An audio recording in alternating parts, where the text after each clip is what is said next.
Dans la série, j'ai lu un livre québécois, un vieux roman, Myriam Première de Francine Noël. C'est un roman que j'ai lu à l'adolescence et que vous allez voir, il y a une ressemblance dans la façon d'écrire de la thématique. Une ressemblance avec l'œuvre d'Isabelle Allende, c'est des grands fresques de femmes. Souvent dans la littérature québécoise, il y a des grands fresques de femmes et souvent le beau garçon s'appelle François également. Donc voici Myriam Première de Francine Noël, c'est un vrai plaisir ce roman-là. Je vous le recommande si vous avez la chance. Il avait appelé Myriam finalement. Après de longues conciliabules, bien que la tante Maryse eût fait remarquer que c'était là un prénom hébreu. Que ce soit juif ou babylonien ou sumérien ou turc, avait dit Marité, je m'en fiche. Marité, c'est sa mère. Elle avait alors un air désinvolte, mais elle redoutait la mauvaise humeur de son père, le juge. Il n'aimerait sûrement pas voir sa descendance affublée d'un prénom à ce point biblique. Seulement, le juge grand-maison n'était que le grand-père dans cette histoire. Il n'avait pas voix au chapitre, et selon le désir de Marité, la mère l'avait nommé Myriam. Quand on approche de la vieillesse, il reste de moins en moins d'anniversaires, de moins en moins de fêtes. Donc l'idée, c'est plutôt que de fêter une fois par année, c'est de fêter une fois par mois. Et c'est les mois anniversaires. Aujourd'hui, c'est mon mois anniversaire de nouveau. Donc voilà.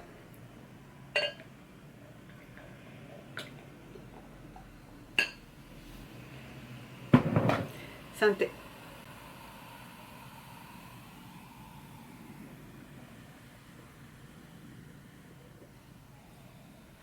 Vraiment très sucré. Comme vous savez, j'ai participé à un petit cours de poésie. Ça a beaucoup amélioré mon été. J'ai fait un cours de 1 mois avec un organisme à but non lucratif. Un cours de poésie, donc j'ai participé à un petit cours. Et il fallait remettre un devoir, donc voici les devoirs. C'était en réponse à une autre poétesse qui avait écrit un poème assez sombre. Il fallait s'inspirer de ce poème-là et lui répondre en quelque sorte. Et donc, j'ai écrit le poème suivant. Il ne faut pas l'expliquer à ce qu'il paraît le poème. On nous conseille de ne pas expliquer, laisser le poème parler de lui-même. Donc, voici les résultats du petit devoir. Le poème s'appelle Dérive. Sur le mur, au-dessus de la chaise, un espace vide, replâtré. Expression de toi. Tu déposes ton corps sur le lit. La nuit t'entraîne dans des rondes sans fin. J'entends chaque bruit, chaque mot, chaque cri de silence. Et tes bras battants submergés de froid. La nuit te refuse ses réponses. Quelle est donc cette peine qui fuit effrayée devant la coupe trop pleine? Même l'immensité de la mer ne suffit pas à éteindre tes soifs. Tes voix reviennent au matin, implorant le pardon. Plus rien ne compte que l'oubli. Donc, de nouveau, il y a des adolescentes dans la rue. Donc, si vous entendez des bruits d'adolescents, c'est vraiment des passants devant ma fenêtre. Et c'est l'été, il fait beau et ils profitent de l'été. Donc, voici le poème de nouveau. Dérive. Sur le mur, au-dessus de la chaise, un espace vide, replâtré. Expression de toi. Tu déposes ton corps sur le lit. La nuit t'entraîne dans des rondes sans fin. J'entends chaque bruit, chaque mot, chaque cri de silence. Et tes bras battants submergés de froid. La nuit te refuse sa réponse. Quelle est donc cette peine qui fuit effrayée devant la coupe trop pleine? Même l'immensité de la mer ne suffit pas à éteindre tes soifs. Tes voix reviennent au matin, implorant le pardon. Plus rien ne compte que l'oubli.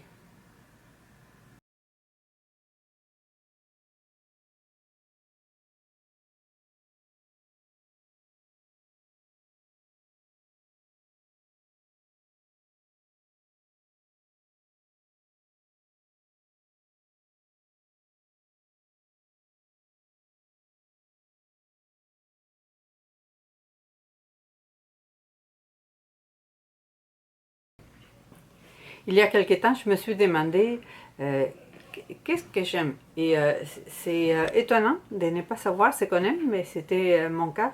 Je me suis aperçue que même au niveau alimentaire, si je voudrais me gâter, m'offrir vraiment un repas à mon goût, j'aurais de la difficulté à identifier exactement de quel côté me tourner.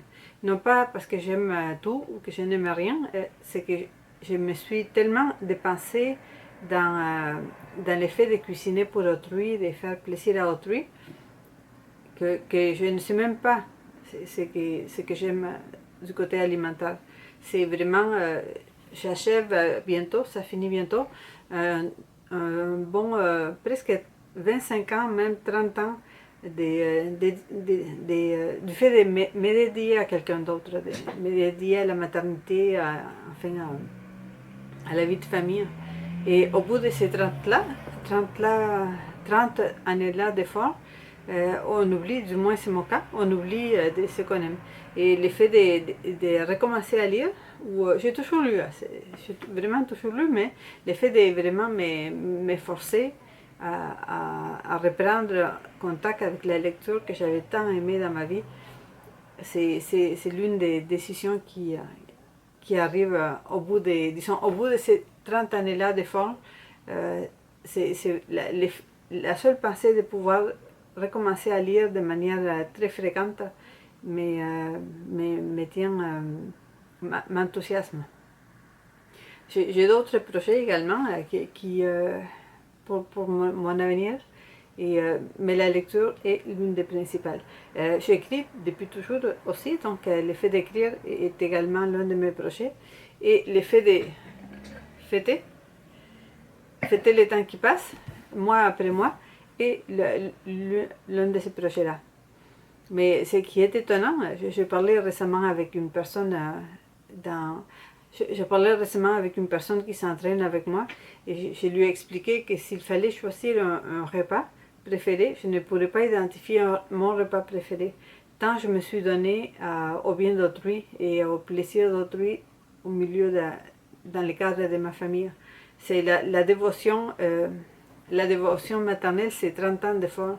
Et au bout de 30 ans, je ne sais pas si c'est votre cas, mais dans mon cas, au bout de 30 ans, on ne sait même pas ce qu'on aime, tellement on a été porté à faire plaisir autour de soi.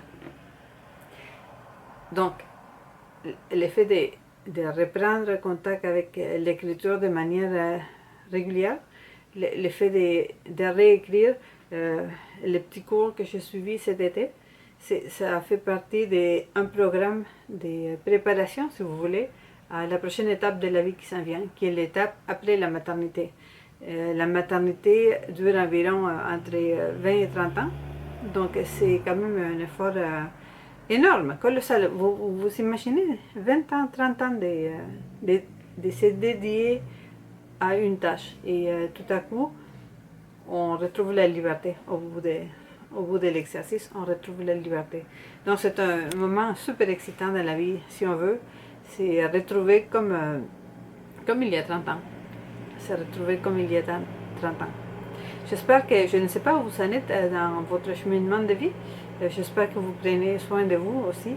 J'espère que vous avez plein de projets pour l'avenir et que si vous passez, que vous êtes conscient du temps qui passe. Et l'autobus. Il y a tout le temps du monde ici dans la rue, soit du monde qui crie, du monde qui gueule, ou des autobus, ou des adolescentes qui s'amusent. On entend, j'ai les fenêtres ouvertes encore, c'est l'été, donc on l'entend plus fortement qu'en hiver. J'espère que vous profitez de la vie. Racontez-moi qu'est-ce que vous faites, qui vous êtes et où vous en êtes dans la vie. Est-ce que vous êtes dans la vingtaine, dans la trentaine, quarantaine, cinquantaine, soixantaine. Racontez-moi où vous en êtes dans la vie. Ça m'intéresse.